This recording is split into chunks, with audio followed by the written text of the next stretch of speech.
Pacelli and Boomer, they're grizzled and gray, talking about Star Wars from back in the day. Got a talk show called Geeky Geezers, it's true, spinning old tales about the stuff that went through. From Atari to Trek, they know every line. Geeky Geezers, man, they're feeling just fine. Pacelli's got a lightsaber, swings it with pride. Boomer's got a game that plays it deep in the night. They're ranting about He-Man and old X-Men too. On Geeky Geezers, they're the nerdiest crew, talking Transformers toys that twist and they turn, singing blues for the geek life, their hearts still burn. Oh, Geeky Geezers, they're living the dream, talking comics and movies, they're busting the seams. From Battlestar reruns to D&D lore, they're preaching the gospel of geek evermore. Pacelli and Boomer, they'll never grow old. Geeky Geezers with hearts made of gold.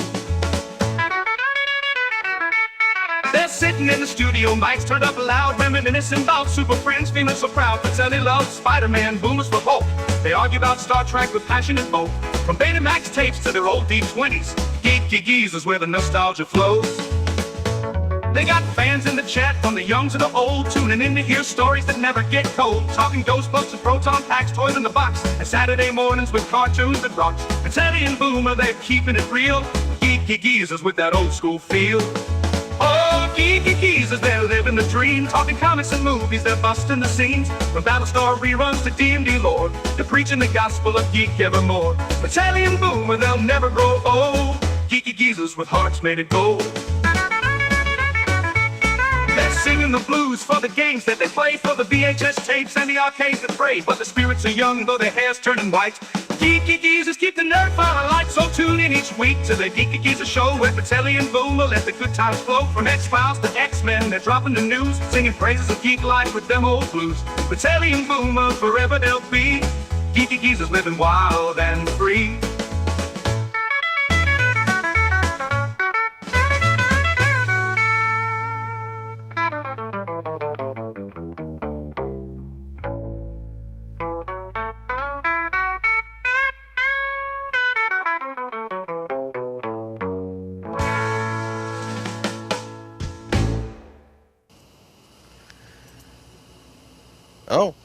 Oh, that's weird. Yeah, what your camera's on is what it is. Well, we want to turn that off, don't we? The camera, yeah. There you go. I almost exposed my identity there. I'm a big black dot. That's right. You don't want people to see that. That's absolutely right. Anyway, welcome everyone to Geeky Geezers. See, this is supposed to be when the hacker tries hacking, and I'm gonna get you. I'm gonna expose you to the world. And then it's like, no, I got a block on my camera, dude. I'm a big black dot. Congratulations, you found me out. I was just thinking though, which had the better Captain Interrogation episode, Babylon 5 or Star Trek: The Next Generation? I don't know. They were both pretty good. I don't know. It's tough because I'm leaning Babylon 5, but TNG had David Warner as the interrogator, so it's tough. True. The guy they had on Babylon 5 was very good too, but it's odd how both shows had Captain Interrogation episodes. Where I guess they're basically being made to humiliate the. Well, considering the fact that Star Wars basically stole the Deep Space Nine concept from J. Michael Straczynski, I don't. It could go either way, I guess. Chat is now open to everyone. Oh yeah, that's right. Oh, Ruby Hoove, thank you so much. I know. Thank you so much. She gifted a membership over on Netter's Network, going to Wrestling with Horror 420. Check out that channel. He's clearly a horror fan. And Ruby sent one to me as well. Oh, I got it backwards. She sent me the which one? Wait, which one? Let me do this. So Netter got a membership. Stop! I'm stopping. Membership to Netter's Network went to Rosefire. Well deserved. Thank you so much. She then gifted a membership on my channel to Wrestling with Horror, a good channel you should definitely check out, like I said. And not only that, let's not underestimate how important this is. Ruby Hoove celebrates 9 months of membership. Thank you so much for that, Ruby Hoove. You are truly a gem. I super appreciate it. And because of her assistance, I am one closer to that 100 members that I'm trying to get, hopefully before I go on holiday next week. Yeah. And with that being said, welcome everyone to Geeky Geezers. I'm your host, Aged Boomer. This is my co-host, Pacelli. Hello, hello, hello. And this is my... Wait a second. I'm bringing her in so that you can see full screen. Whoa.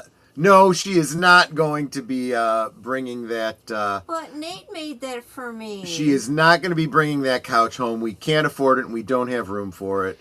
And nice honestly, it would probably break under my weight anyway. So I want the kitty. Of course you do. Kitties. I mean, honestly, there's a part of me that would like that too, but I don't see that happening anytime soon. Good Hello, Big evening. Al. Good evening, my geezer friends. I hope everyone is having a lovely evening and wishing everyone a great week ahead. Looking forward to getting back to Sherwood Forest on Friday. Yes, you can join me on Big Al's channel for another rewatch of Robin of Sherwood. We got 2 more episodes. Jason Connery at the helm, or the staff, or the bow staff, or but anyway. Look at this. Look at this. Rising to the occasion, Geek Flag with Nate Knows gifted a membership to me that went to BeltLoop29. BeltLoop, welcome. Either welcome back to membership or welcome to membership initially. I thank you so much. Nate, that is wonderful of you. I super appreciate that. Thank you. Connie Cleary, welcome. We get a high. I get a high. Oh, thank you for the gifty from Knitters Network. Okay, there we go. And Lynn Green, welcome. Let's see who else is here. Zootopia. Let me see here. Deleted Scenes, welcome. Daniel Berry Sports Highlights, welcome. And let me see. Where is everybody? I don't know. It's weird. We went to Bob Evans today. There was barely anybody in the restaurant. Is something going on this weekend? Is everybody out of town or something? What's going on? Yeah, like, there's nothing special going on this week that I'm aware of. It feels weird. It feels empty out there. I don't know why. It was empty out there today. I mean, it was good. We didn't have to wait to get our food. But, still. I got the chicken fried steak. Oh, Geek Flag, I can't bring up the Farty Fox. I don't have it loaded on this is, let's face it, this is Aged Boomer's channel, so I can't do that, but well, maybe you'll have to I'll give do him one at the beginning of the stream tomorrow, man. Well, I was going to say, or I could do it tonight at the beginning of Doctor Who, if you'd like. Shimmy left, shimmy right, Farty Fox is dancing tonight. How's the rest of it go? Come wiggle wiggle and come wiggle wiggle. I'm trying to do it, man. This is almost better. Holy crap! You know what we were doing earlier, Geek Flags, for all y'all, since Troy and Netter will be out of town Friday, we did do a pre-recorded Friday night last call, so you'll have something to look forward to. You'll enjoy it, Geek Flag. We're doing another. Can I spoil it, or are we not talking about it yet? No. I mean, I would normally be promoting it for next week anyway. So yeah. Okay, yeah, we're going to be doing the summer movies of 1986, where we do one of our movie discussions, and I will try to be in the chat this Friday. And Troy, if he's not busy hobnobbing with the rich and famous, I don't know. Yeah, yeah, I am hoping to get some time with some of the other. You might be hanging with the guy that played Snaggletooth. You never know. Okay. You never know. But and I'll ask him where he is on that whole short red versus tall blue thing. Exactly. But no, it was a little challenging to pre-record a show with no chat there. It didn't seem right doing it without the chat. I mean, I almost felt like, the days of our early marriage when I had to work late and I couldn't be there for date night. And Netter had to have a date night on her own. And let's not get too far into this analogy. It could get really, really weird. Anyway, so binge watching TV shows. Yes, that's exactly what it meant. Cool. And I missed them. So when you give me grief for the shows that I never saw, that's why. Every once in a while, though, during your pre-recording, I did pipe up with some answers. Yes, you did. Thank you so much. You mean you never watched She-Wolf of London? I never watched what? Was that a She-Wolf of TV London? series? Yes. Okay, I'll have It to look didn't into last. It didn't last. I'm It sure was it it was didn't. one of these supernatural series before the X-Files came out that I thought it was rather good, and then it just didn't come out. The idea here was the plot of the series. Okay, an American tourist, I don't know why she was over there, gets attacked by a werewolf, and then this scholarly professor that looks into occult stuff, like he's a writer. He I think he's a professor at university.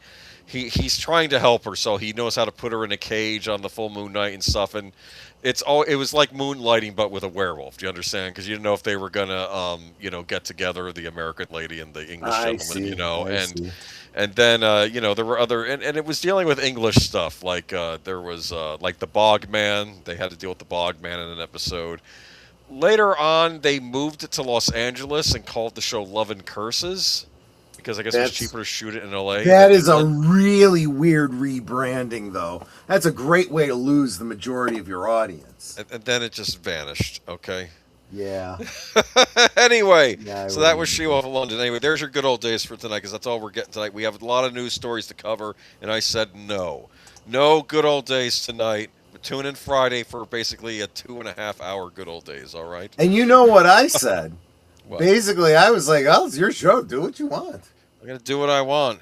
That's right. I'm going to bring up the presentation myself. Look at that. Look, all by himself. He's a big boy. Oh, I'm going to have to be by myself next week unless I get a couple right. of co-hosts. I got to shoot out an invite to delete it to see if he wants to show up. I sent one to Al also. We'll see. If not, I'll do it by my lonesome. We'll see. There you go. Here is the first news story of the night. Unfortunately, in remembrance, Gene Shalit dies. Yeah, we were just talking about Siskel and Ebert, and then, wow. I was like, that's just amazing. I mean, he was 100 flipping years old. I know that. God bless, right? 100 years. I think it was the mustache and afro that kept him alive that long. It had to be. He was a goofy reviewer. Kind of was, yeah. Did you watch his review of the third Mummy movie? No, that I don't remember. The Mummy versus the Tibet. What the heck was the third Mummy called? Oh yeah, Tomb of the Dragon Emperor. That was a ridiculous review he gave for that. You can find online. I never followed him as much as like Siskel and Ebert. They were more my go-tos, but I knew of him. There's actually a funny scene in the movie. It's a Sidney Lumet film that's an adaptation of the play Sleuth. Have you heard of the play Sleuth? Yes. It's actually a good play to watch on stage. I actually saw it once at a local theater. It's actually a lot of fun. But they it had Michael Caine in it and Christopher Reeve, young Christopher Reeve were in that movie. And what was interesting is Michael Caine's new play is getting panned, and one of the critics panning the play that he saw on Broadway recently that was a disaster was Gene Shalit. And of course Michael Caine is getting super angry in the background when he's watching Gene Shalit tear apart this new play, But wow. But Gene Shalit, the popular film critic who spent decades with Today, has died. He was 100 years old. In a statement to NBC News, Shalit's family said he passed away peacefully today after 100 years of amazing life. Born March 25th, 1926, Shalit was an instantly recognizable personality, along with his distinctive handlebar mustache, poofy hair, eyeglasses, and bow ties. He is best remembered for his love of puns while doing reviews on the show's Critics Corner segment. Oh, so that happened with every review he did. Yeah. Oh no!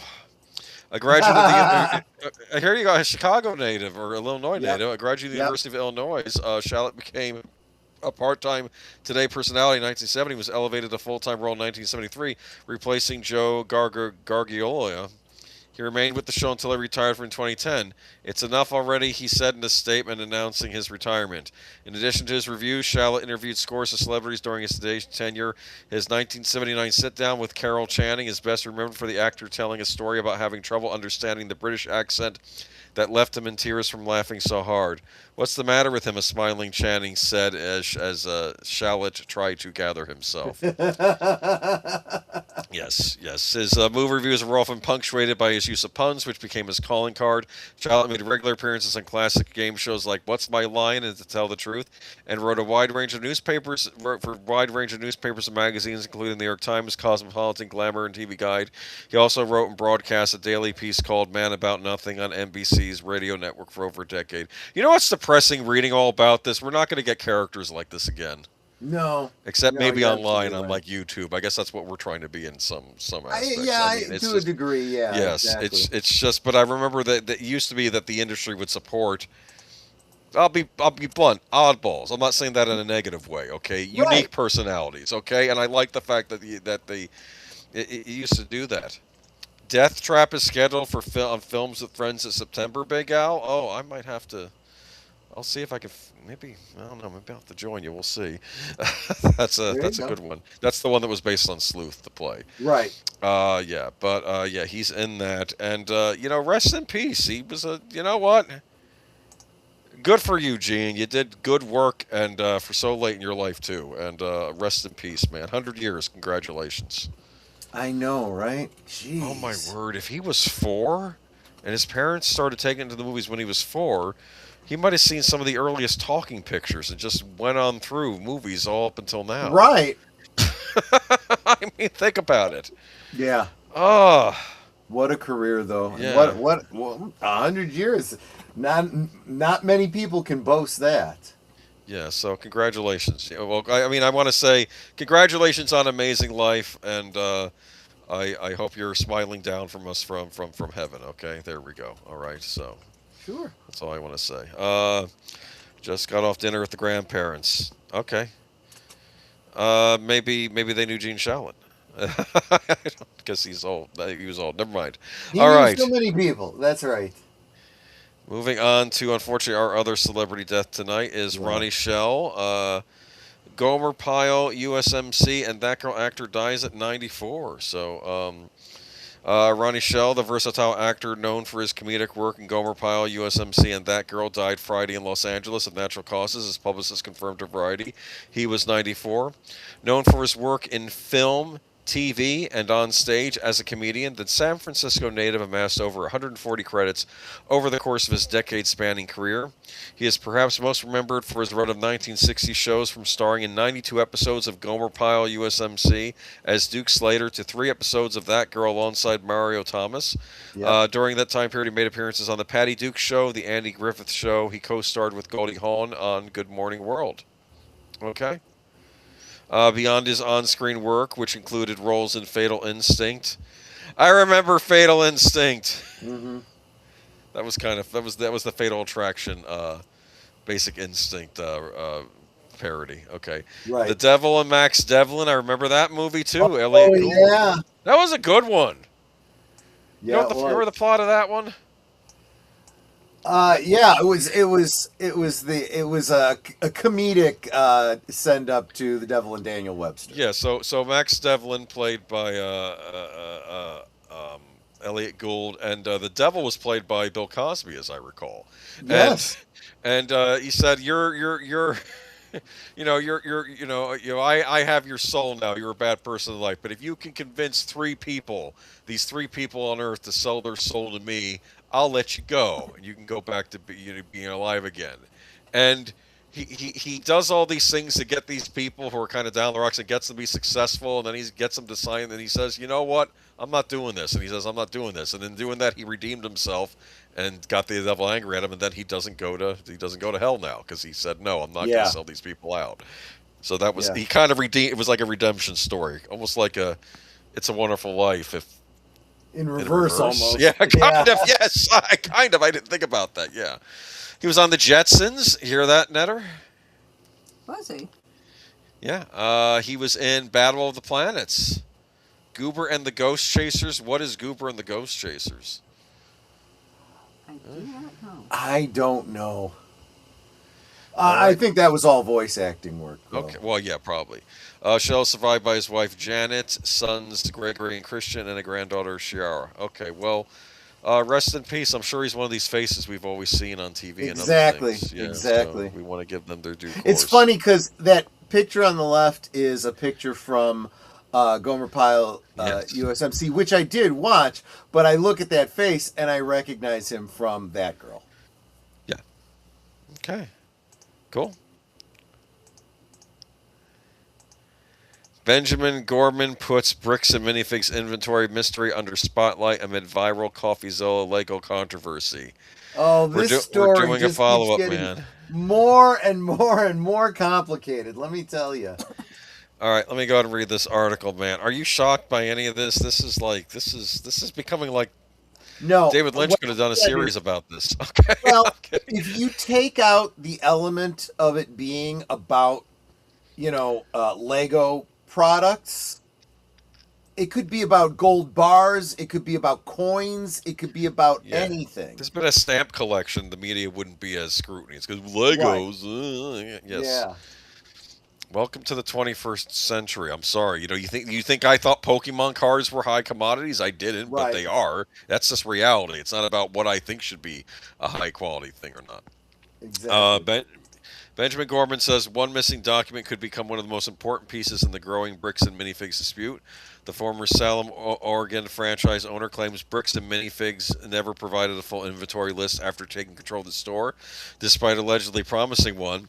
His comments come as the case continues to draw attention online following investigations by YouTubers Reckless Ben and CoffeeZilla. So CoffeeZilla has now gotten involved.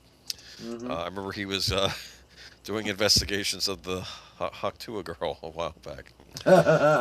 I'm sure a lot of people want to do investigations of her. Okay, anyway, the dispute first... She and Clavicular should become a couple. I'm sorry. No.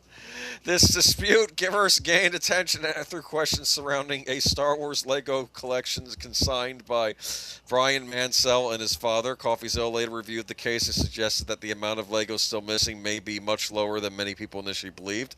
At the same time, he and Mansell could still be owed significant money from sales that were allegedly not properly paid out. Now Gorman and former co-owner Crystal Law say the focus is shifting toward what happened when BAM took over the Salem store and what inventory was actually inside at the time. Now, I don't believe this is Salem, Massachusetts. This is a city in Washington. Is that right? I've lost track. I don't know. Why would you name your town Salem again after what happened in Salem, Massachusetts when you're making your state? Anyway, in a recent YouTube video, Benjamin Gorman thanked CoffeeZilla for bringing more attention to what he called the Salem Lego trials. Oh, brilliant. So bad. Okay, he said the increased attention has helped their legal fundraising effort, which has raised more than $80,000, according to... The whole trial of this is going to end up becoming worth more than the Legos were, probably. I'm kidding. Possibly, yeah. According to Gorman, BAM promised to provide a detailed inventory list on the night it assumed control of the store. He said that inventory was important because the franchise agreement would have allowed former owners to challenge the figures through an independent evaluator.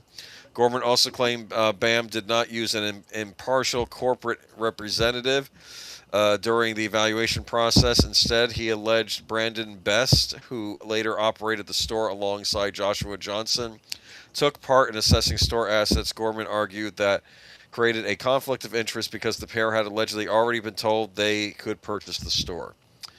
During a 4-hour podcast appearance, Crystal Law and Benjamin Gorman discussed their vision of events surrounding the store takeover. They said Brendan Best arrived at the store on November 4th, 2024 with a rented U-Haul, and argued that later explanations about the vehicle raised additional questions. Law and Gorman also claimed they lost access to important records after BAM took control, including emails, insurance documents, tax records, and point-of-sale information. Law said some of Brian Mansell's items had been sold shortly before the takeover, had not yet been fully reconciled because she expected to update records and pay him during a future visit. Oh, that's messed up. The former owners also rejected BAM's claim that they abandoned the business. Law said they signed no paperwork transferring ownership or ending the franchise agreement. She further claimed BAM never properly transferred the store lease before later citing lease issues as part of the reason for taking control. BAM has disputed many allegations. The company previously stated that Law and Gorman entered an unauthorized consignment agreement with Manziel, and said company records showed more than $52,000 worth of sales from the collection during their ownership. Um, where are these Legos, man? Do you think they're? I don't know, man. They're think George I Soros has them? I'm just, they have okay, very, I don't very, know. very possibly, yes. No, I don't think that is really that big a part of the discussion. This is very sloppy business on everybody's part. I'm sorry, I do have to do a little bit of victim blaming here. I think this was a really dumb idea, Sure. trusting somebody this way. Yeah. I noticed that they keep saying, "Oh, this was an unauthorized thing that this franchisee did." Don't care. And that's like a company saying, "Well, just because my employee did something illegal while on the job, that wasn't authorized by us, so we have." Well, I'm sorry, you're still responsible. You know, you're the one that hired this guy. You're the one that went into a franchising agreement with this clearly unscrupulous individual. You're even saying that what he did was unauthorized. So he was not trustworthy. That's kind of your fault for not knowing that in advance. You think they would have gone on a show like Pawn Stars with all this stuff, right? Right. I mean, I don't know. Asked my brother, who lives in American Fork, what he thought about this bricks and minifigures fiasco. He said he didn't know about it, which confused me because we were just talking about it the other day. But the day he realized it was a big day for Terrius. I don't know. I've seen the legal docs between BAM and the franchises. It includes consignment agreements. Interesting. Okay. Yeah. I don't know, man. So I feel it sounds bad. like there's a lot of a lack of honesty. Well, as you would expect, there's a lot of things that I read here that I talked to my attorney, my buddy, on Wednesday nights about this kind of stuff. He's like, yeah. Says this, you're used to this. You read an article like this as a lawyer, and you get a very different take on it than the average person. Because the average person tries to take it at face value. Everyone else says, "Yep, I know exactly who's lying, and I know why they're lying, and I know what they're lying about."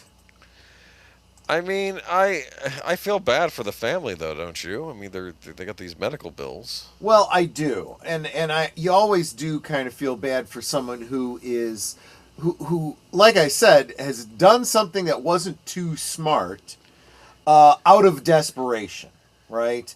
And you really get angry at a company, even a small company, even an individual running a franchise,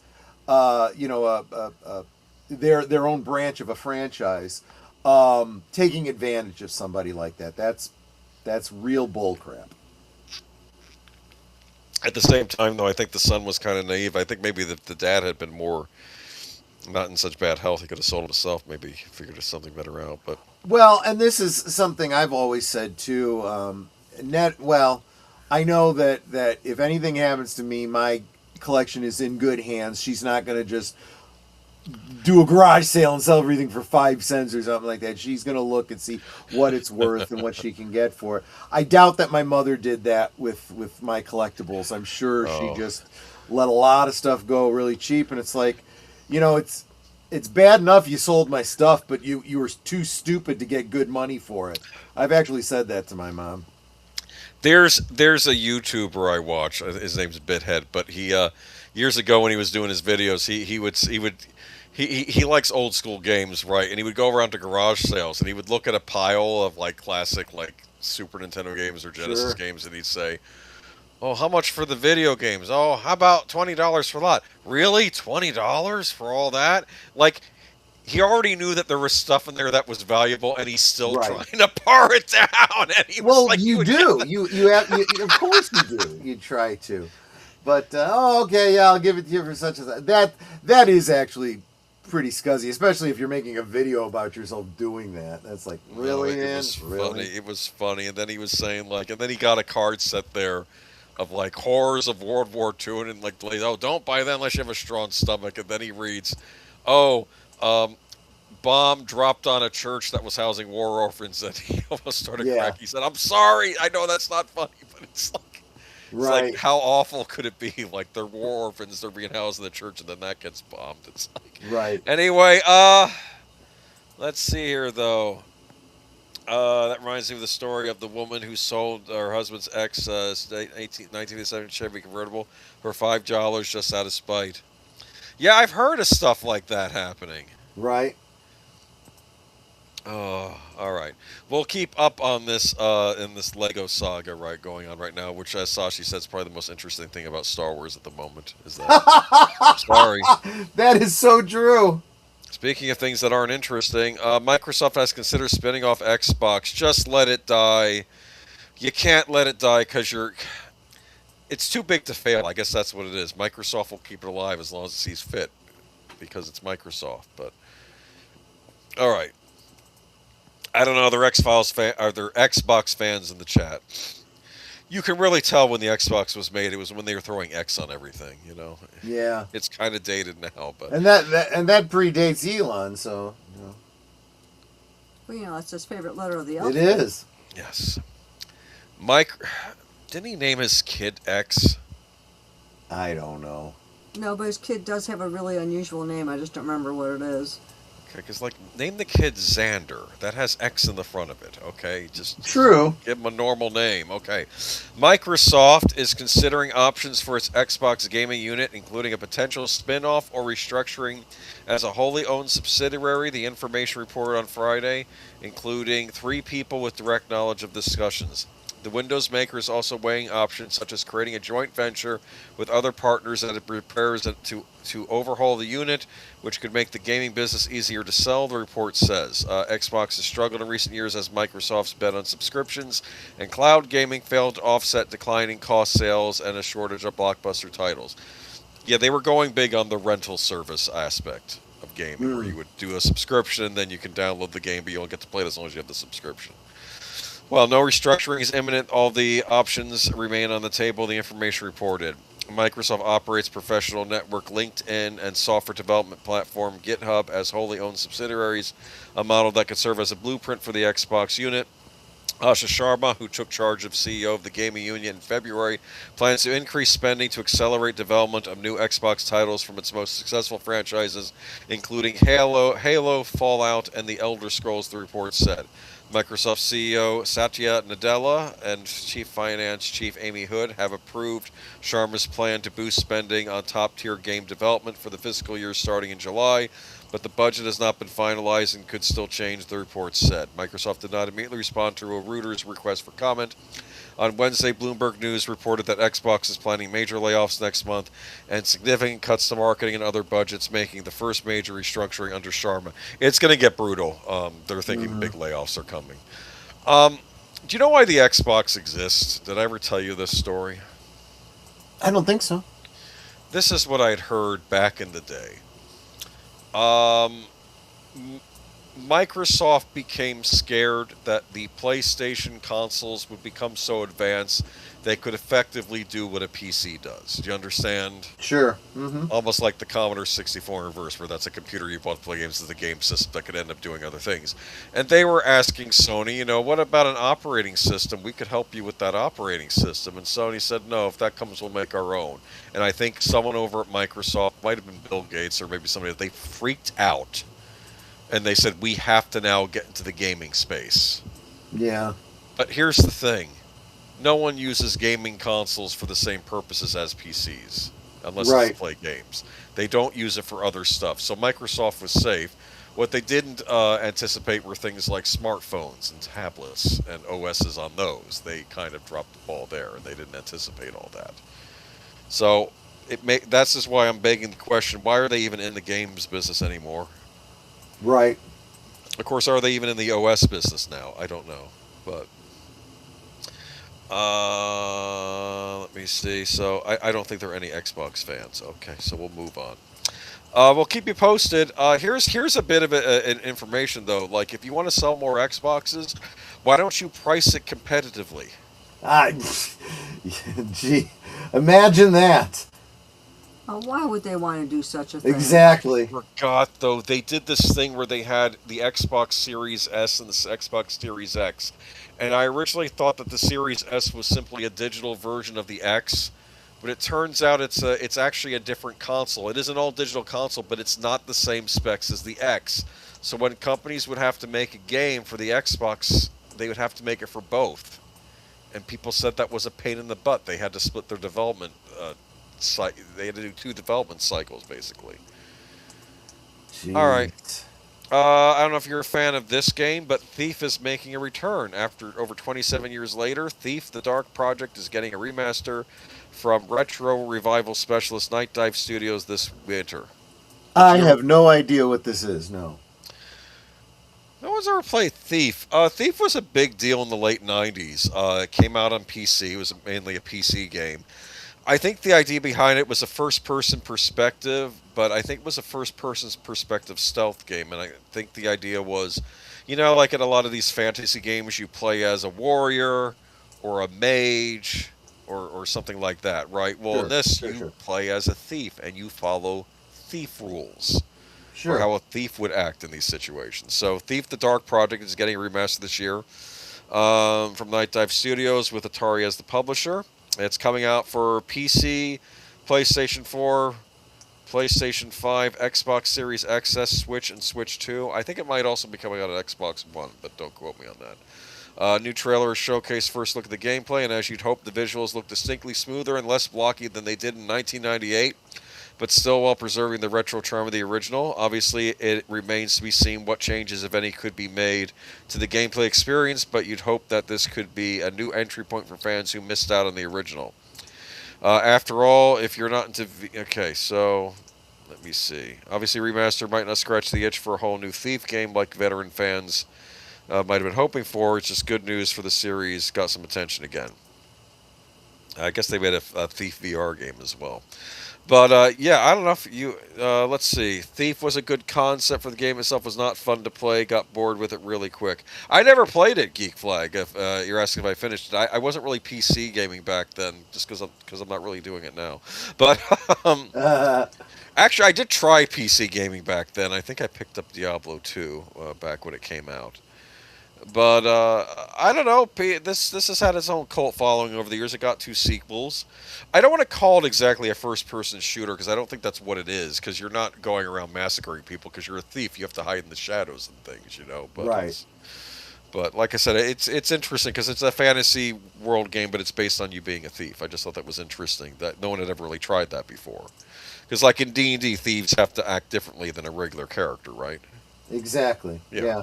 Yeah, you don't have the strength, you don't have the armor, you don't have the abilities with certain weapons, but you can hide, you can sneak, you can backstab, With a ballista. You can pickpocket, and you're the one that they turn to when you want to get past the traps.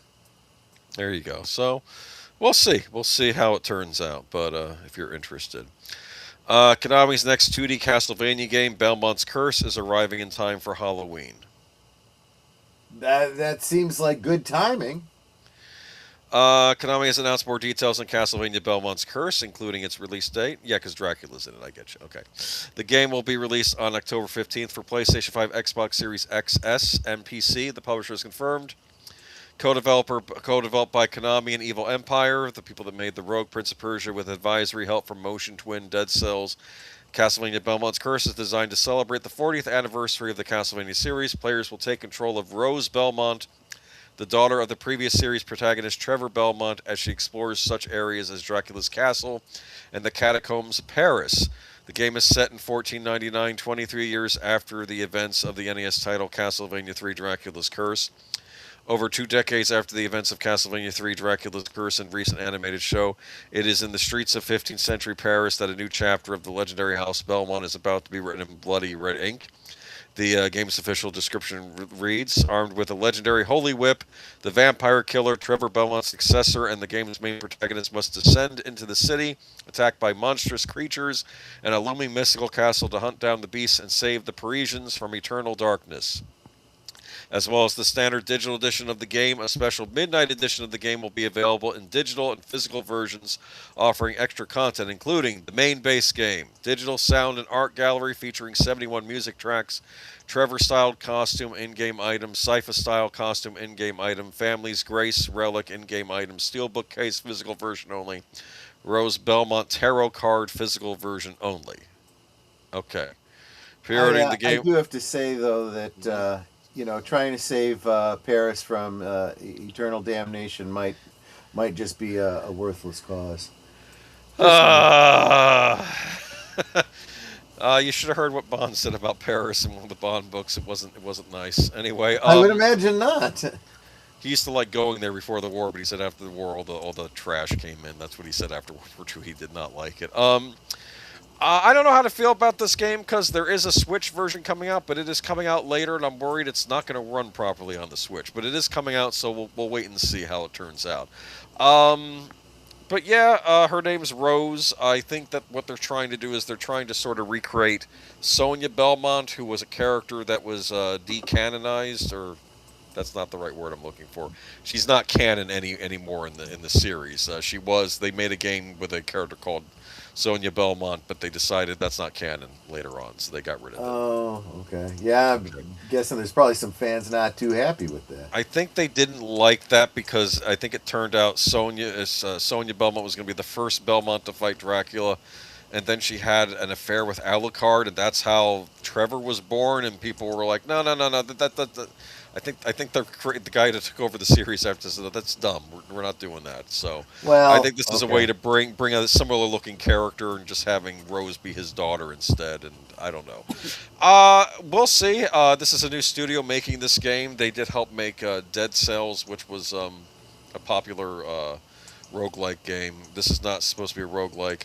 I can't speak to the Switch version though, so we'll see. Okay. You know what's funny though? There's another game coming out that also interests me. So my first Nintendo game ever was Castlevania 2 Simon's Quest, right? Okay. Well, some indie studio is making a game called The Transylvanian Adventure of Simon Quest. Okay. And the plot of the game is, in Simon's Quest, Dracula had a curse on the land, and you had to gather his different body parts to bring him back and kill him for all. In this parody game, a vampire hunter hero, who isn't named, you can tell it's supposed to be one of the Belmonts, defeated Dracula before this character, Simon Quest, got a chance to kill him. So he's gathering all the body parts to resurrect Dracula so he can be the one to kill him and get the glory. Oh my God. That's the plot of the game, and I think it's a parody. It's reminding me of like something... I don't know. Anyway. But I am happy that Atari Interactive producing new Atari 7800 cartridges, which can be played on the 7800 plus consoles as well, and on the old consoles as well. There's a really cool version of Pac-Man they came out with Wallace Lang that we talked about a while back. That it comes with the original 2600 version, and it also comes with the version that was made by a fan for the 7800, which is a really good version of Pac-Man from what I heard. So yeah, go pick that up. Vanillaware's Muramasa Rebirth returns as Muramasa Revenant Blades. I'm probably the only one that knows what this game is, but I'll get into it. Okay. The Vanillaware action RPG Muramasa the Demon Blade and Muramasa Rebirth is returning for a third time on even more platforms. Muramasa Revenant Blade showed up at the June 2026 Nintendo Direct and is headed to the Switch, Switch 2, PS5, and PC in 2027. Oh, you could technically get this. It's coming out on PC. Physical and digital copies will appear. However, the Switch 2 physical will be $10 more at $59.99 because there's a Switch 2 tax. But the full game will be on the cartridge and won't be a game key card. But who cares? Because I can just get it on my Switch and I don't have to buy a Switch 2. Muramasa the Demon Blade first showed up on the Wii. I remember because it was like, oh, finally a game coming out on the Wii that I actually want to play instead of this Waggle nonsense. A Vita version came out later, which I did buy. That included 4 additional stories and 4 new characters, which I believe were DLC you had to buy. I could be wrong there. But now they're bringing it out again, and there's even going to be a collector's edition for $89.99 that comes with a soundtrack CD, an art book, and a Biobu folding screen. Okay, so these are very artfully done action RPGs that just look really nice. The all the characters are hand drawn. They almost seem like paper cutouts. This was considered a spiritual successor to another game Vanilla had worked on called Odin Sphere, which came out on the PlayStation 2, and later on they ported it later to the PlayStation 4 and PlayStation 3. But that was called Odin Sphere, and that was based on Norse mythology. So they did Norse mythology, then they did another one based on Japanese mythology. I want a game in this style based on Greek mythology. That's how they have to round it off. What do you think? Right. Yes. That makes sense. Yeah. But very cool game. Nothing but good things to say about it. I don't know. There's something about being able to kill a bunch of ninjas and other horrible beasts from Japanese mythology, and playing this cute girl doing it too. So, or you There can you play go. other characters too. So it was good. It's a good game. I had it on the Wii. I had it on the PlayStation Vita, and now I get it on a system that I actually play. So that'll be good. Okay. So moving on to the last game article. Oh gosh. You are very negative. I'm sorry. That is not Scooby-Doo. Scooby-Doo is a Great Dane. That is... That's crypto. What only is that, a brown. chocolate lab? They're literally race flopping the dog now. Well, Scooby-Doo live-action Netflix series reveals first look at crime-solving canine. Netflix has unveiled an early first look at its upcoming Scooby-Doo live-action series. In a clip posted to social media, that the beloved sleuthing canine is running through the woods near a summer camp where he runs into Shaggy, who will become his best friend and companion. And you can check out the clip if you click on the link in the description. The series, officially titled Scooby-Doo Origins, is now filming in Atlanta and is scheduled to premiere in 2027. As previously announced, the Mystery Inc. gang will consist of Maxwell Jenkins as Fred Jones, Tanner Hagen as Norville Shaggy Rogers, Abby Ryder Fortson as Velma Dinkley, and McKenna Grace as Daphne Blake. The Netflix shared another early first look at them in April. Paul Walter Hauser is also set to appear in the series as an undisclosed role. The official logline describes the show as a modern reimagining of the beloved cartoon. During their final summer at camp, old friends Shaggy and Daphne get embroiled in a haunting mystery surrounding a lonely, lost Great Dane puppy that may have been a witness to a supernatural murder. It says Great Dane in the description, man. That ain't no Great Dane. That ain't. No. And now it makes me wonder, is this something that actually came from Netflix, you know, a piece of promotional material, or, you know, did the article just screw up, which is really not good. Together with the pragmatic and scientific townie, Velma, and the strange but ever so handsome new kid, Freddy, they set out to solve the case that is pulling each of them into a creepy nightmare that threatens to expose all of their secrets. Josh Applebaum and Scott Rosenberg serve as writers and showrunners and will executive produce alongside Andrew Nemec, Jeff Pinkner, and Adrian Erickson under their Midnight Radio banner. Greg Berlanti, Sarah Schechter, and Lee London Redman will executive produce with Berlanti Productions. Toby Haynes will executive produce and direct the first episode. Warner Brothers Television will produce. Berlanti Productions is currently under an overall deal with WB-TV. Well, Warner Brothers is producing a show for Netflix instead of HBO Max. Okay. I don't understand. I don't understand the business world at all anymore. I'm sick of reimagining Scooby-Doo. Well, you know, it's so the kids that, you know... I'm hanging on a vine here, aren't I? Because they have decided that they want to demonstrate to kids that any puppy can identify as a Great Dane puppy, even if they're a spaniel. Here's what I don't understand. Is the dog going to be CG? I have no idea. I can't tell anymore if that's a real dog or CG. Okay. Which makes it even worse if it's CG. You know. The new Scooby-Doo live-action series already sucks. Anyway, I don't know. Maybe I'll start talking. You know, like who's going to do the voice? Or are they not going to have the dog talk? Because that's too ridiculous to have the dog talk.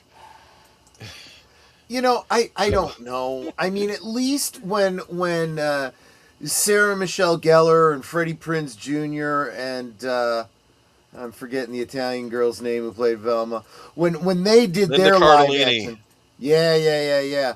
At least when they did their live action, they had the decency to make it still feel like a cartoon. I mean, for crying out loud, there's a reason that it was done as a cartoon and not a live action Saturday morning kids show. Do you think they're going to make it gritty? Maybe, they can't help themselves. They almost certainly will. This isn't your father's Scooby-Doo. It ain't nobody's Scooby-Doo. Stop ruining my childhood. Troy is absolutely right. That is not a Great Dane tub. His snout is way too small. Well, Right. maybe he's going to grow into it, all right? Oh, God. Look at that collar. I mean, it's the right color collar, I guess. But no one's excited. I thought we would be excited after that Velma fiasco. No, see, this is the problem. People go, oh, well, look, it's not as bad as the last thing. That's a pretty damn low bar. So you accept mediocrity. That's why there's people out there that are saying, oh, yeah, the He-Man was okay. It's like, no, it's not. It's effing insulting. And if you don't have enough self-respect to realize that, I'm sorry, I can't help you. So, in other words, this is not going to be the next Wednesday, you're saying? No. Okay. Actually, that really is apples and oranges, because the whole history of the Addams Family is so... It's really hard to pin down what is, the lore for, Addams Family. You pretty much have to be kind of relaxed and loosey-goosey with it. All right.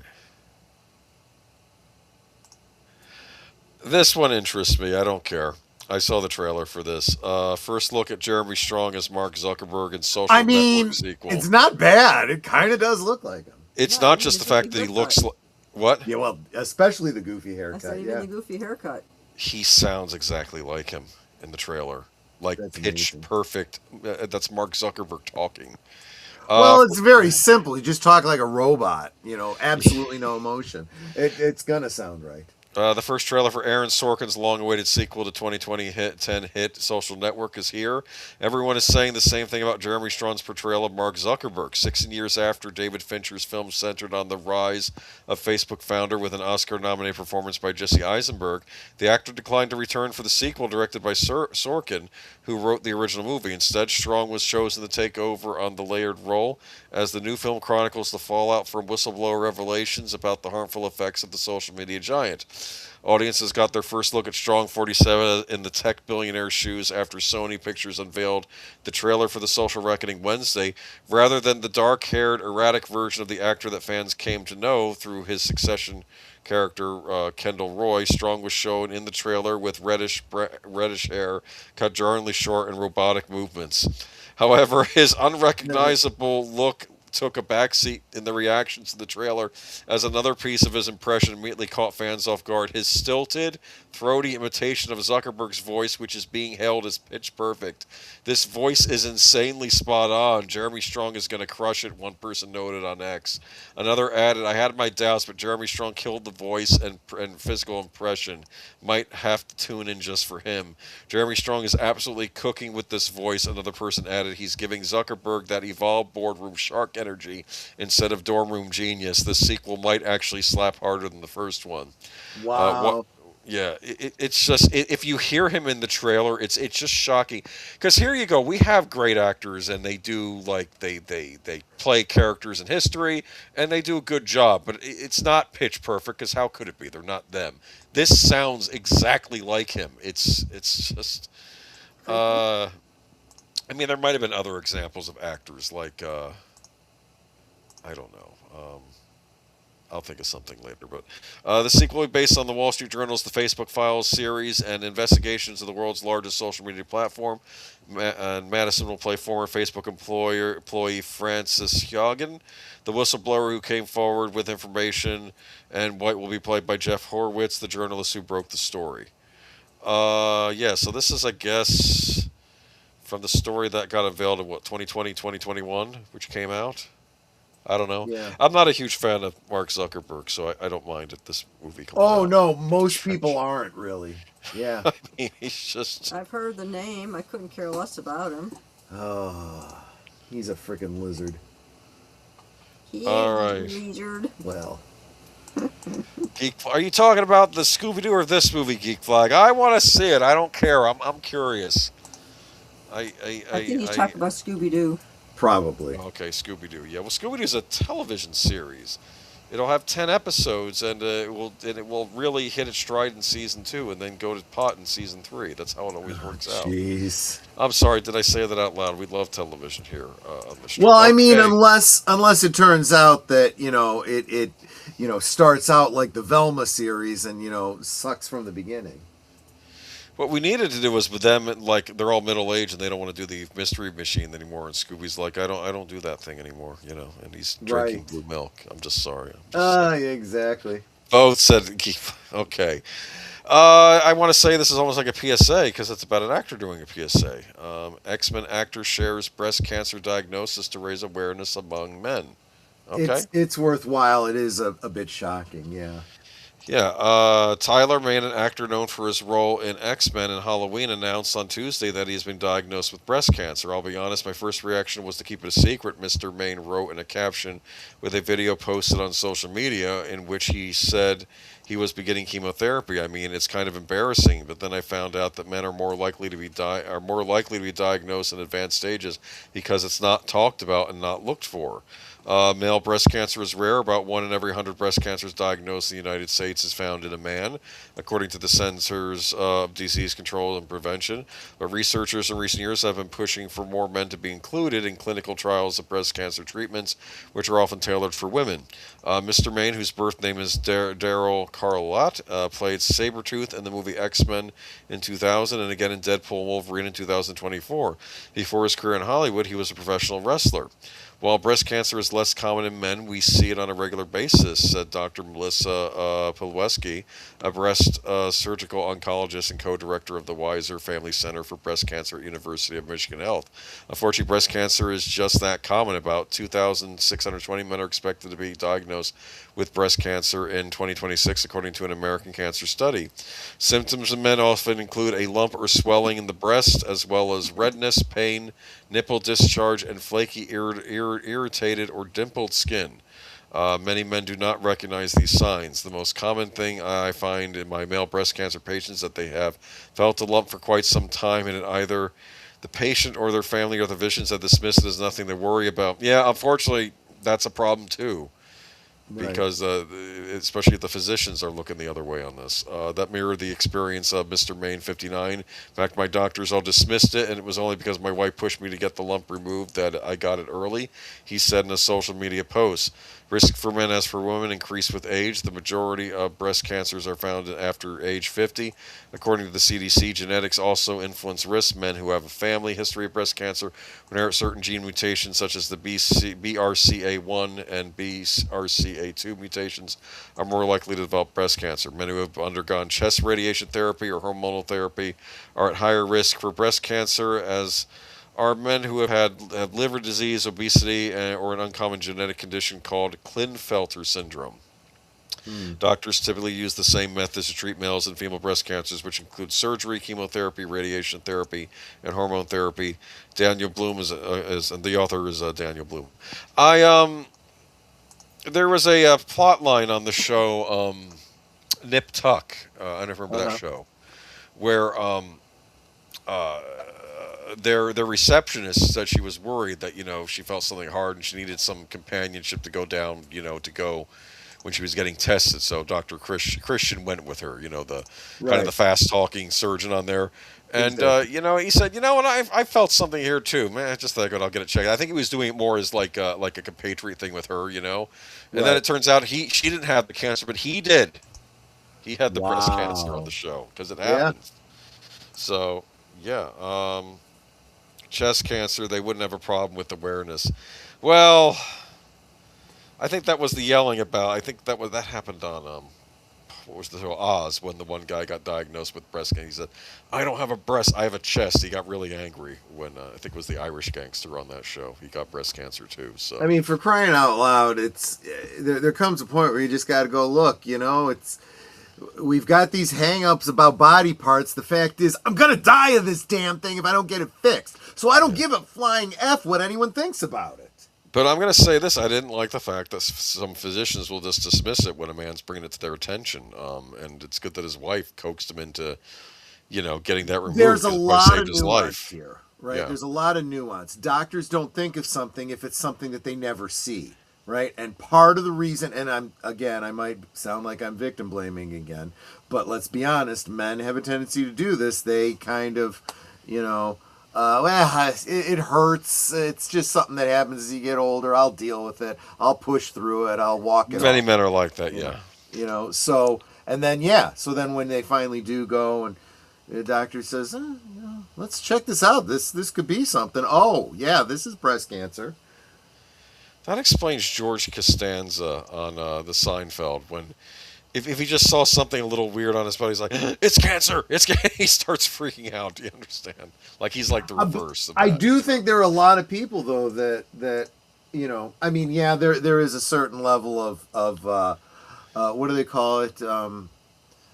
When you think you have everything, hypo, whatever it is, Hypochondriac. Hypochondriac, yeah. But at the same time, cancer's the bad one, right? Cancer's the one everyone's afraid of. So, yeah, that's where your brain's going to go, almost all the time. You kind of can't blame someone for that. Are you guys talking to me? You talking to me? I don't see anyone here. I'm sorry, that's reminded me of Yeah. What do you call it?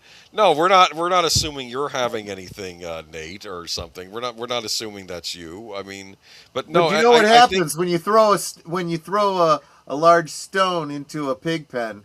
The one that screams the loudest, probably the one you hit.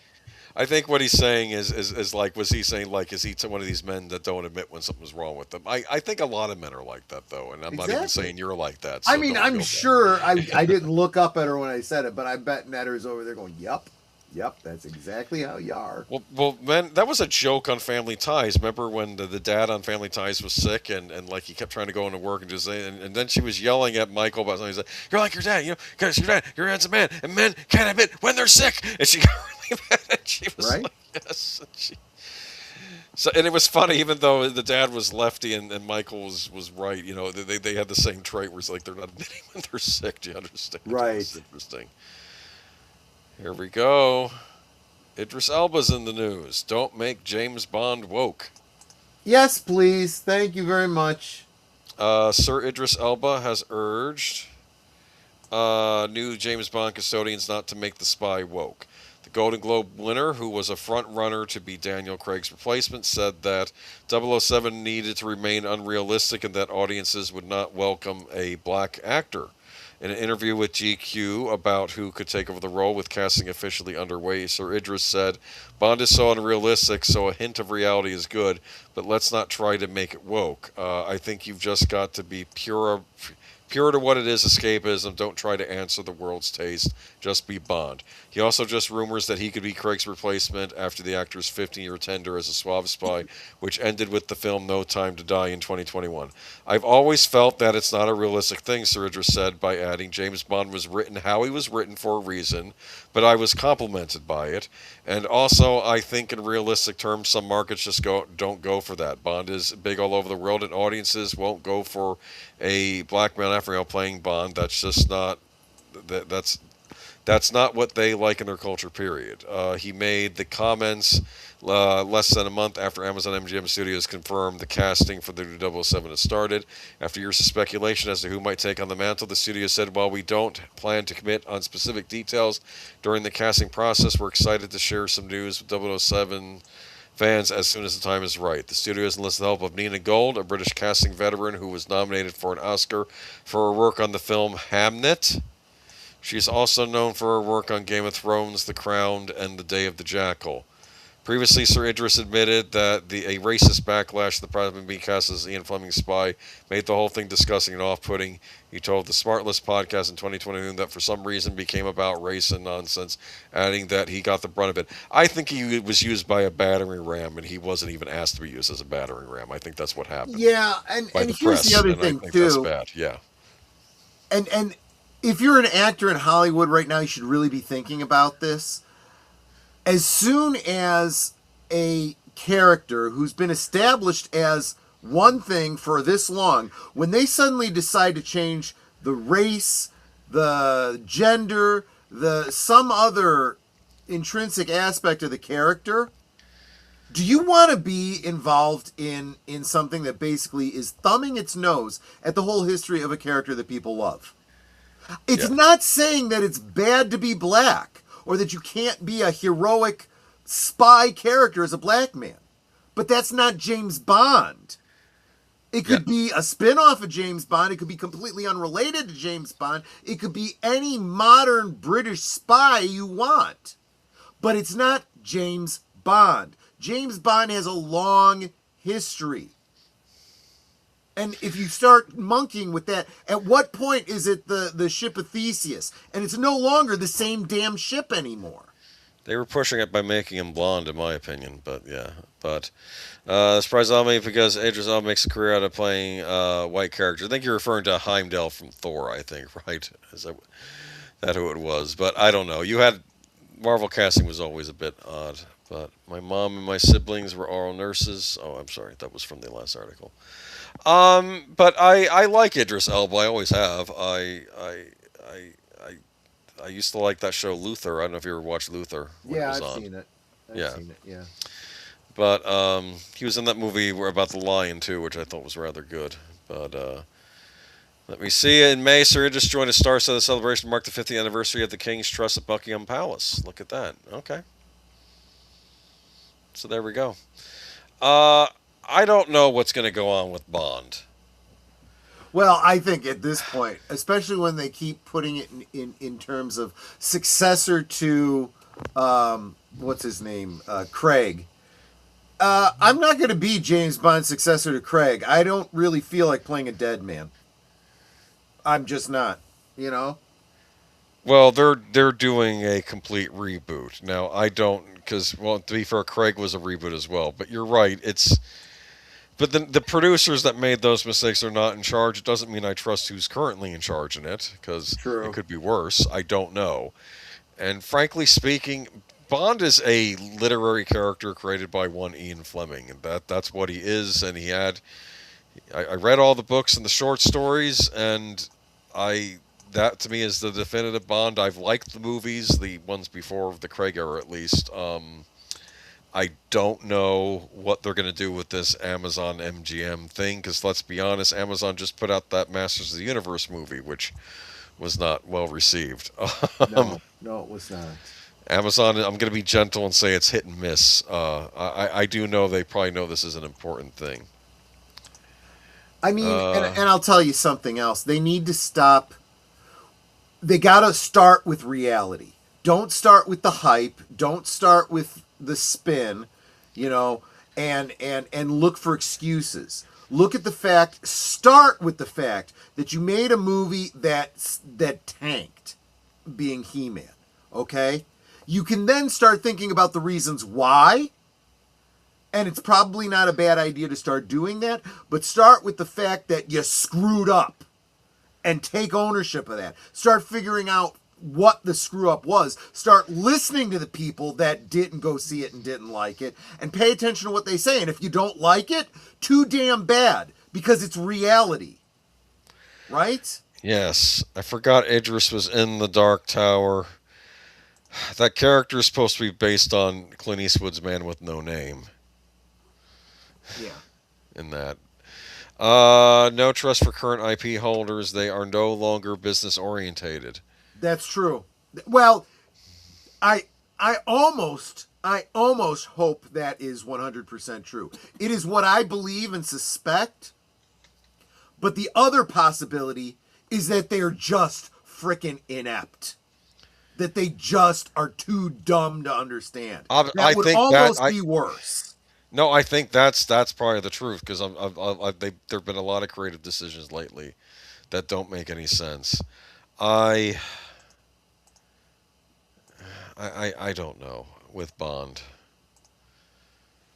Okay, Yeah. well, Well, and I think I even understand less when they spend all kinds of money to obtain the rights to a license. Here we go.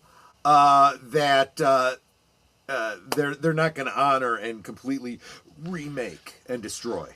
I'm leaning toward Cullum Turner for Bond if they're picking a Bond up to the pre 00 days. He's the right age and comes close enough to Fleming's description of the character. This is another issue I have, though. If they're going to do Bond's pre-00 days, I'm sorry, they never did those in the movies. From the books, his pre-00 days was World War II. That's Yes. what it was. He got his 00 by actually.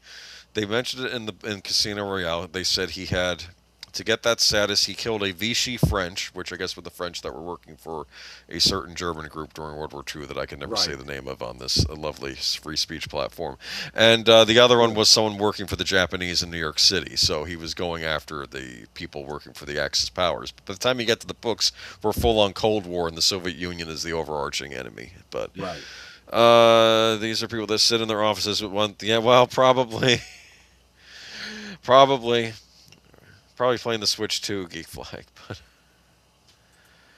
But speaking of British properties, oh man, the two big ones are James Bond and Doctor Who. Those are they're both trying to do the same thing. You know, it's like it didn't work. You literally killed Doctor Who, and now you want to do it to James Bond. Brilliant. That's a recipe for success there, guys. Just go for it. Big news in the Hooniverse. Is that a real word, Hooniverse? I've never heard it before, but I guess it is now. What was this from? Hold on. What's the source? I got to open this up now, because who wrote that? That's Deadline. Never mind. Okay. It's about what I expect from Deadline. Okay. Right. The BBC has canceled the special Christmas episode of Doctor Who, while showrunner Russell T Davies and producer Bad Wolf are exiting the iconic sci-fi series. In an announcement on Wednesday, the BBC acknowledged that the news would be disappointing for fans after the broadcaster promised last year that it would air a spectacular special episode in 2026. The Doctor Who festive special is something of an institution in the UK, with previous favorites including David Tennant making his full debut as the Doctor in 2005's The Christmas Invasion. While the BBC does regret Russell T Davies exiting Doctor Who, they'd like to welcome him for the takeover of Blake Seven. I'm kidding. I'm just kidding. No, I was just gonna say, you're gonna hurt me, weren't you? What would you do if they moved into Blake 7 next? I couldn't even. You people jumping out a window, wouldn't you? Okay. Anyway, the exit of Davies and Bad Wolf, who signed on to Doctor Who as part of a major reboot in 2021, result in the BBC putting the series out to competitive tender. I had to look up what that meant because I don't know what that is. Competitive tender. If you listened on a regular basis to Liquid Lunch, I would have explained it to you. Basically, if you want to be really knife point sharp about it, the BBC doesn't have the money to do this themselves, so they are willing to license it out to another studio because they can't afford to do it themselves. Nobody and partner wants up with someone else, but they want to make it very clear that they're not giving up the IP. They just want somebody to take on all the risk. Yeah, you want to risk. Yeah, you want all the risk and all the reward. Okay, you want none of the risk and all the reward. Yeah, it means that BBC Studios owns the rights to Doctor Who, or an independent producer will have opportunity to reinvent the beloved Time Lord. As part of securing the next phase of the show for future generations and in line with the BBC's charter and agreement requirements, the BBC will put Doctor Who out to competitive tender this year. Doctor Who remains an important part of the BBC, and this tender underpins the BBC's continued commitment to Doctor Who, ensuring audiences will enjoy the show for years to come. The BBC said in a statement. No one's going to take this on. No. It's a mess. Disney were the last ones to get involved, and I think even they regretted it. They said this is weird even for us how the show went. Exactly. And I'm sorry, it's not happening. It's not going to be Warner Brothers. They're not going to jump in. I don't think it's going to be another British production, unless it'd be funny if it was ITV. I'm Right? sorry. Oh, we'll I'm take just it off thinking. their hands, sure. But see, that's just it. They're not taking it off their hands. I know. If that was the option, I think there might be people willing to buy it. But that's not the case. After careful decision, the BBC, Russell Davies, and Bad Wolf have collectively decided not to go ahead with the previously announced Doctor. Okay, yes, I know all about this. So yeah, Russell T. Davies had an excellent statement. Do you want me to read it? You can. I've read it already. It's. Then let's skip it. Okay. Yeah. Do you think Doctor Who's going to be coming back anytime soon? I hope not, for its own sake. How do you follow this up? Look at the screen cap we have here. Look at that. Look at that image of Rose Tyler regenerating into the Doctor. Even though apparently Time Lords can regenerate and make multiple copies of themselves, which makes no sense, and Guy can take out a hammer and knock it onto the TARDIS, and another TARDIS appears because of reasons why? Yeah. I mean, is this a science fiction show? What is this now? Or is it just a fan fiction turned into production? They're shopping. It kind of is. It really is. And the argument they keep coming back to is that it is a tangle, a mess of canon continuity. Yes, you're right. That is true. But you should be trying to work through it in a good faith way, not just say, "Oh, F it, let's just do whatever we want to do." Okay. Now, correct me if I'm wrong, but in England, wasn't there a comic book series about a guy that hunted Daleks? It was in the Doctor Who universe, but it wasn't about the Doctor. I do believe that, and that was Terry Nation related. Terry Nation, Yes. See, this is the interesting thing. It's not like, the Daleks are not like C-3PO and R2-D2 in Star Wars, okay? Those monsters, those robots, those mutants, whatever you want to call them, were created by Terry Nation. He owns the rights to them. And Doctor Who only gets to use them under very specific licensing reasons, which is why they use the Daleks over and over from time to time, because if the Daleks aren't actually making money to pay Terry Nation, the estate of Terry Nation, his production company, they lose the rights to the Daleks. They revert lock, stock, and barrel to Terry Nation to do whatever he wants to with them, including that storyline that you were just talking about. Because I'd rather take that on and adapt that into a show than doing Doctor Who at this point. Exactly. That's exactly right. The Daleks could sell. It has the Daleks on it. I mean, because I don't know how they get out of this mess, and the only way they can get out of this mess is probably by rebooting the whole thing. And then it's not going to be the same Doctor Who anymore. It's going to be a different series. And if I'm going to be making a different series, why don't I just make another series that's not Doctor Who? None of this makes any sense.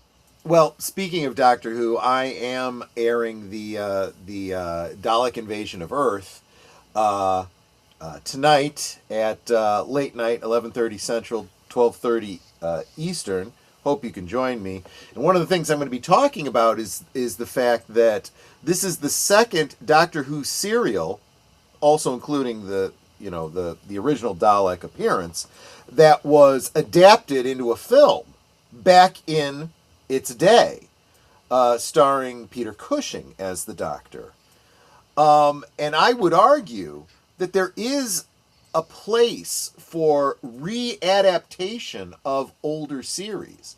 I could see a new series, a reboot, if you will, that goes back and looks at all of the original William Hartnell on forward Doctors and kind of reworks them.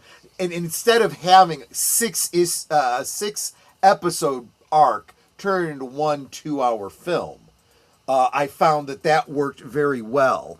The two Peter Cushing movies are exactly the same story with continuity differences, but beat for beat, line for line, pretty much the same, but the pacing is smoothed out so well. It takes 6 hours and brings it down to 2 hours. characters. Yeah, they did the You Dalek could- Invasion Earth, didn't they? Yeah.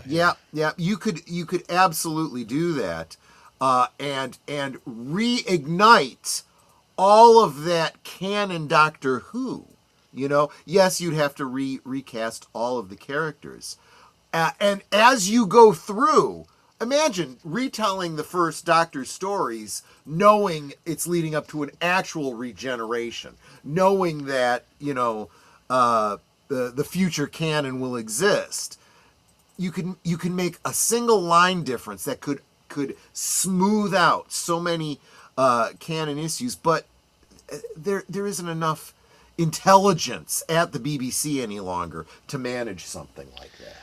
So, unlike Secret Hideout, I assume that the BBC still owns anything Russell T Davies made for these new shows. So Correct. this is still all canon. They Yeah. can't just lop off New Who and maybe start over from where New Who started. No, but what they could very easily do is they could dismiss away this element of canon as being Stupid. as being a machination of a machination, of the Masters, and that the Doctor believed things that weren't true, and it directly affected him and his personality and his regenerations, and this was probably one of the Master's greatest deceptions, and luckily he finally figured it out, and he's himself again, and Maybe it was all Yeah, the Dream right. Lord and everything from that episode with the Dream Lord played by Toby Jones has been nonsense. We'll get Matt Smith back as the Doctor. There could be that element too. I don't know, but yeah. I don't know. The series went downhill for me after Missy left. Here's an odd thing about Missy, because I think Troy's more generous than I am. I did not like the idea of the Doctor being able to switch, or Time Lords being able to switch sex on regenerations. It bothered me, and I know they did that with Missy, but because Michelle Gomez was such a good actor, I let it go with that. And as I pointed out last week on one of my liquid lunches, I pointed out that we are also talking about something where, let's face it, the Master is knuckin' futz, right? Absolutely insane. He was a cat person at one point. Yeah, exactly. I think it was Nate who pointed out that he had and he's been a snake, and he's taken over people's bodies. Yep. I mean, so whatever you're going to say about the way regenerations work, I think all bets are off when it comes to the Master. But I would also say that if that is your claim to gender bending, basically a Joker type character, well, okay, what are you saying about gender identity and people that would change their gender identity? So I'm just saying. Anyway, He-Man box office. oh my God, I'll tell you, I can't help but deal with the Schadenfreude. I really can't. The Tuesday discount Tuesday couldn't help. Okay. Yeah. Tuesday's supposed to be a small lift thanks to a discount pricing. Barely moved the needle. Master Universe took about $3.16 million in its first discount Tuesday, and even with the cheaper tickets, it still came out under Mortal Kombat 2, which did roughly $3.7 million. Keep in mind, Mortal Kombat 2 has been out for a while. Here's the main update, though. As projected, Master Universe is collapsing in its second weekend. This was last weekend, I believe. And Friday estimates have it dropping around 68% to a projected 9.4 million. 3-day failing to 5th place, and even steeper fall than the 65% Mortal Kombat 2 decline this piece anticipated. That would bring He-Man's domestic total to roughly 47.4 million through 2 weeks, keeping it on pace with the approximately 60 million domestic finished projected below. Weekend actuals will be confirmed on Sunday. Master of the Universe is no longer just having a bad opening. The numbers are now coming into focus for its full run, and they point to one of the most significant box office losses Hollywood has seen in years. But the industry's standard benchmark outlined by recent Puck News, which notes executives look to film look for a film to gross 2.5 times its production budget just to break even. Masters of the Universe needed roughly 500 million worldwide to get into the black. Based on Variety's report, that budget ran as high as 200 million. It is tracking toward a fraction of that, leaving it on course to finish at around 400 million, below the break-even bar. This is a disaster. It really is. I don't care how you spin it.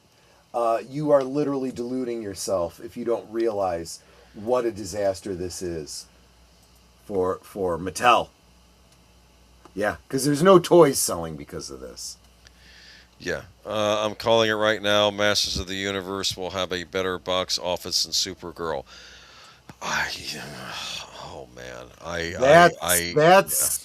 that's saying a lot.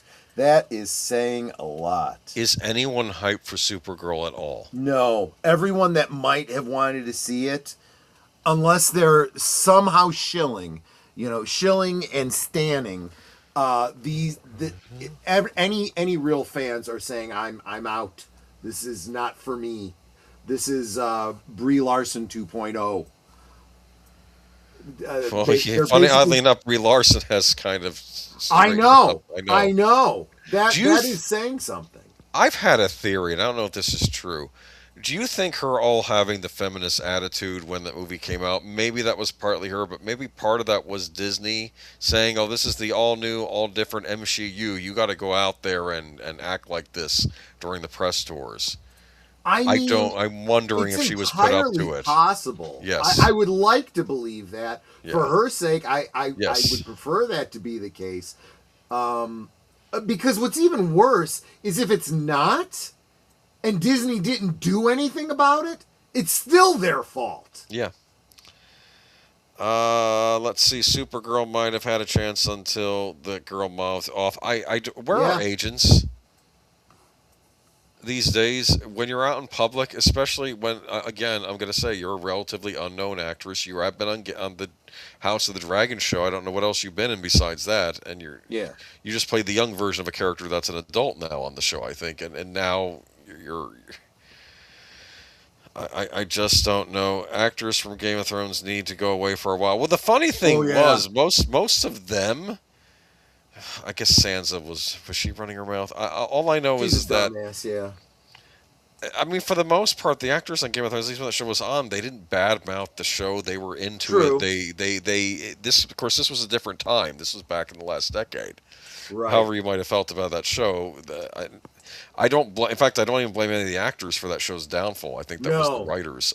You kind of can't blame them because, let's face it, they played the role they were given. The actors were on board for being on it longer. If they'd wanted it to go for more seasons, they would have been perfectly fine doing it, from what I'd heard. And if they're not, then they just get killed off because so many characters on that show get killed off anyway. So, but the biggest problem for them was that they were working with writers that. And ostensibly, George Martin said he gave them the outline, and they weren't able to write the story based on his outline. No. So unless they literally had him write the books, they couldn't write the story. And it's, there was going to be no coming back from that. Oh, well, rest in peace, He-Man. For sure.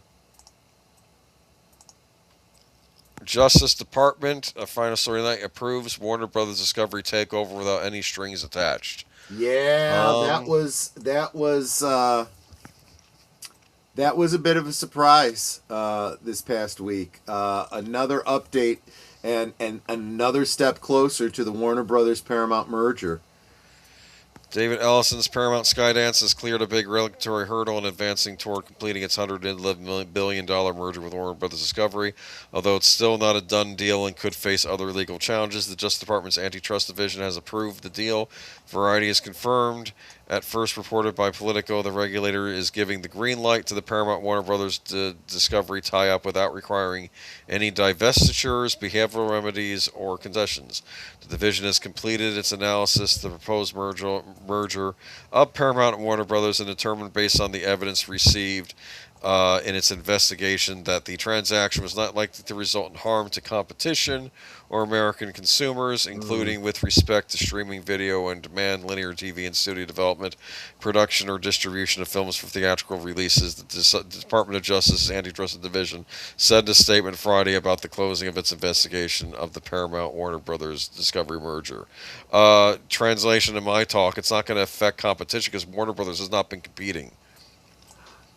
Well, you actually have a good point there. I mean, they're considered that. dying. They're dying. They're in their death throes right now, and maybe they just should have died and sold off their properties, or there'd been an adjustment. But no, you're not wrong there. But Tom Connors made a comment on social media today that I thought was very insightful. He said, "Yep, this ought to go about as well as when the deal was struck, so that there's only 3 music companies in the entire United States that own all the rights to everything."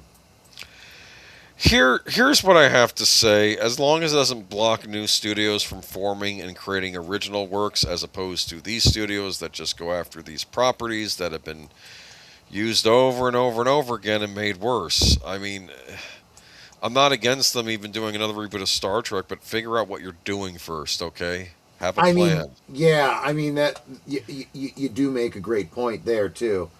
I mean, for instance, Cobra Kai is an example of them taking an old property and doing it well and revitalizing it. And they could do that. But if you don't have an idea, if you're just doing it because you're like, oh, we'll slap Star Trek on something and the nerds in the case will come out for it. No, they're not going to do that. Yeah, it has to be good. Yeah. and and if you keep believing that, you're just going to keep shoveling more money into the furnace.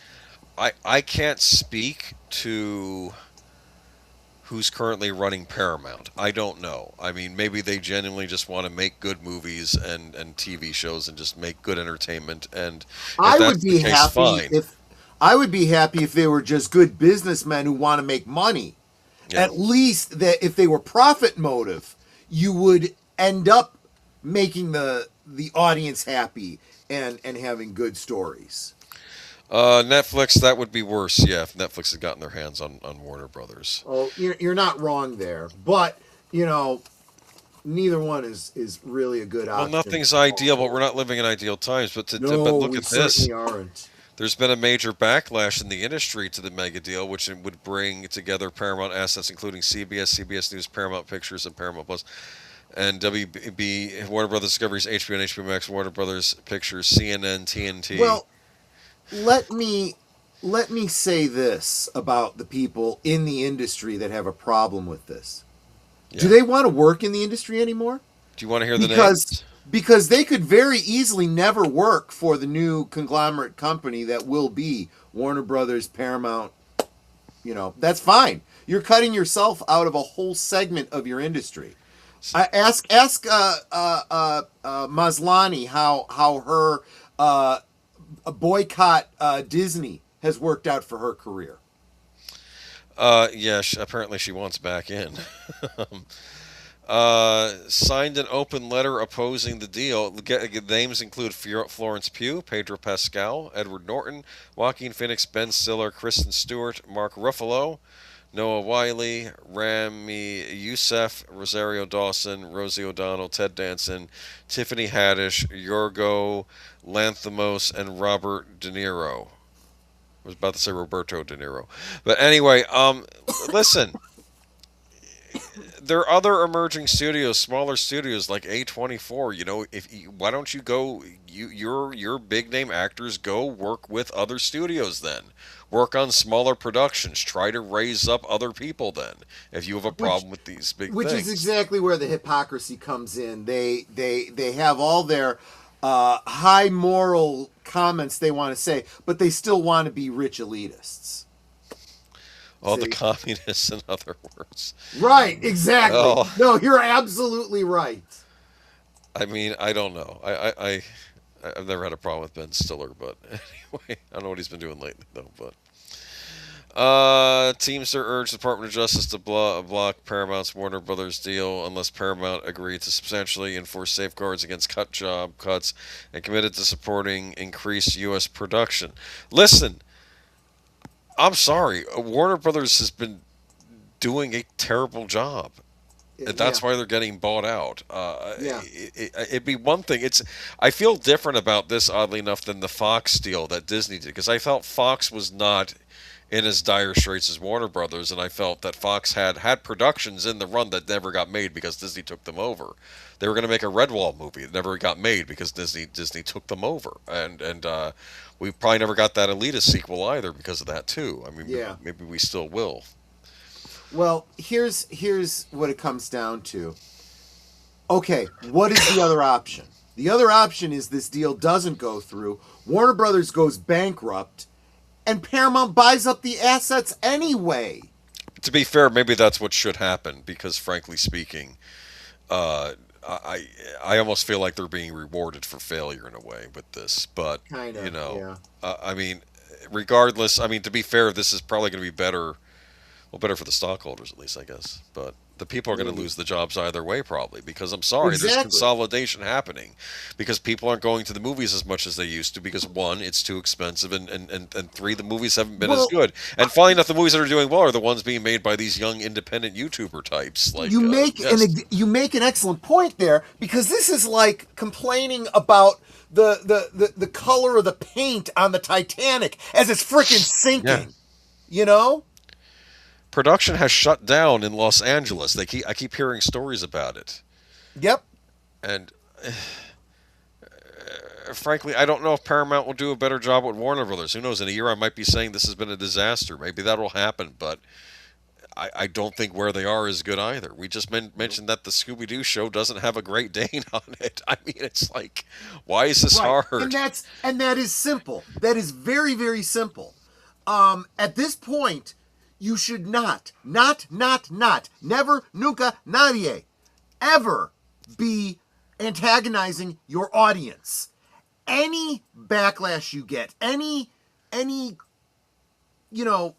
anyone saying something on the internet at this point, you should be paying attention to.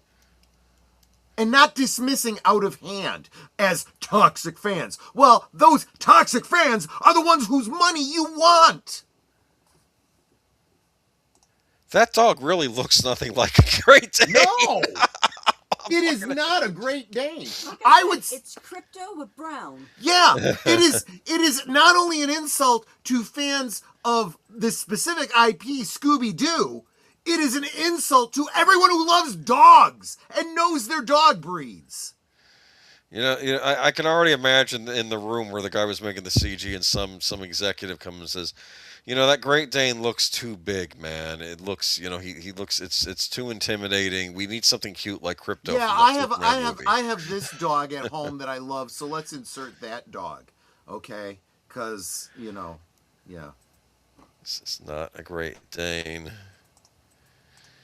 Okay, so what do we learn tonight? That Hollywood can't be taught, that they refuse to learn, and they will go bankrupt if they continue on this path. Come on, Troy, tell us how you really feel. Well, I look, know. man. I know. I was saying the same thing to Tom. Was it last week or the week before? Yeah, exactly. Why didn't they go with a Great Dane? They even said in their rhetoric about it that it's a Great Dane. It's like, do you not understand that's not a Great Dane? I mean, do they look completely different when they're... Sorry? No, Great Danes do not look like Spaniels. Or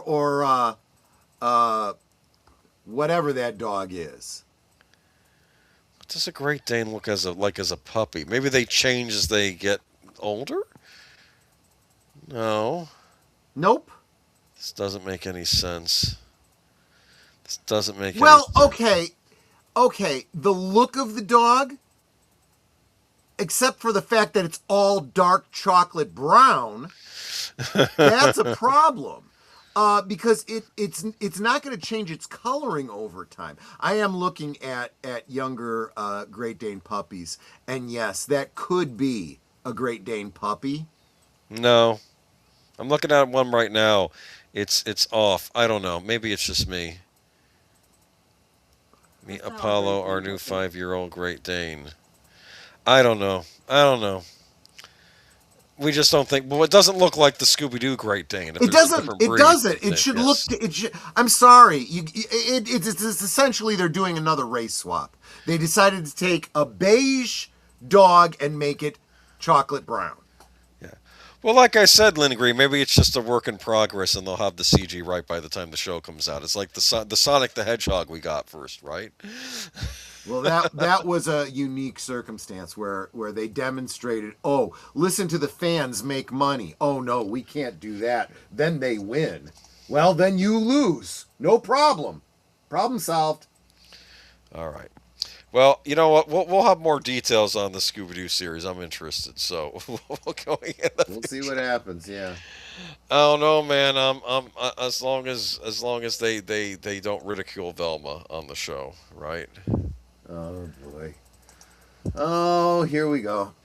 Do you ever know that was a funny when the Cartoon Network had those snippets? Remember Johnny Bravo? Yeah. Well, Dexter had a crush on Velma, and then she shows up and with her new boyfriend, and it's Johnny Bravo. You know, Dexter from God. Dexter's Laboratory, and then he Yeah. was not liking that at all, and he was just like, I don't know. Johnny Bravo was acting like Johnny Bravo did. I miss Hanna-Barbera cartoons. I do too. Because they had a resurgence, too, in the 90s where they created all these new characters like Dexter's Right. Laboratory and the Powerpuff Girls and things like that. But, all right. I guess that's it for tonight. We're ending a little early, but that's okay. Get you guys over to deleted scenes for his reserve seats. Yeah, it looks like he's got an interview with Nick Weiser. That looks really good. Yeah. Go for it, guys. That's going to be a great one. And then if you want to come back, check out Doctor Who with me. We will be talking more Doctor Who. I'll be talking reboot concepts, different media, and we'll be watching the middle section of the Dalek Invasion of Earth. I have to imagine that must have been exciting if you were a British kid in the 60s and you were waiting for the Daleks to come back, and then you watch this episode where it's Earth in the future and there's been an alien invasion, everything is, you're wondering what it is, and then it's the Daleks and it's not on Skaro, it's on Earth now. That must have thrown you off as a kid. That's right? a great point. Yes. And I'm thinking this through. Was this the first story in Doctor Who on Earth that takes place in the future? It might have been, yeah. I think it was. It might have been. Yeah. Yeah, well, they had good writers back then. I mean, there's a lot of great writing on Doctor Who. It's why the show lasted as long as it did. Wasn't necessarily for the special effects, though I do find them kind of fun to watch now. Yeah. But, back in the day, There is you get something made endearing fun about of. them now, yeah. You get made fun I got of. a question. Yeah. I'm trying to forward everyone over to deleted scenes for coming attractions. And the other ones I'm planning are for June 18th, which is not today. Let me get the link for you. Because yeah. when I put the link in, it was for however many hours in the future. So let me check this out. I go to my edit video, go to the Maybe my thing's just being customization. Yeah, June 14th at 2200. Oh, okay, wait. I found one. There you go. There I you don't go. know why I was being weird, but There yeah, you tell me go. the You're wrong all date. set. Okay, now we're all set. You're all set. All right. So if you are on my channel, if you're on Netter's channel, you will be autodramatically forwarded to deleted scenes. Say hi for us. Yes. Oh, look, I found an article from The Independent titled, Scooby-Doo fans issue same complaints as Netflix unveils live-action remake. That's not Scooby. That's what they're saying. Well, yeah. Okay, so that's all, folks. Yes. Good old Porky Pig. We love Porky Pig. All right, and like I said, we'll have stuff going on throughout the week. Don't know if you want to mention anything else, but Nah. all right, man. Y'all have a good night and take it easy. And I will not end the broadcast. I will press the thingy jig that says outro. There you go. Look at that. You I'm got learning. it. You got it.